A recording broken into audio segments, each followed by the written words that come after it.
बघा आपल्याला 25 रन बिंदूला आले. गावठी प्रसन्न मिस साई पाटील वैभव पाटील आणि प्रियांका आनंद तारेकर पारगाव मानगर साईड उजवी 2 बादल्या अर्धा गोंडा 6000 रकमी.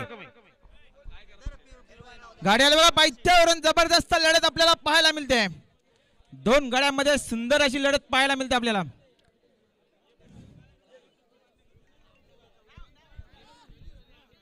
आता आलेल्या शर्यतीमध्ये उजवी साईडच्या धन्यवाद.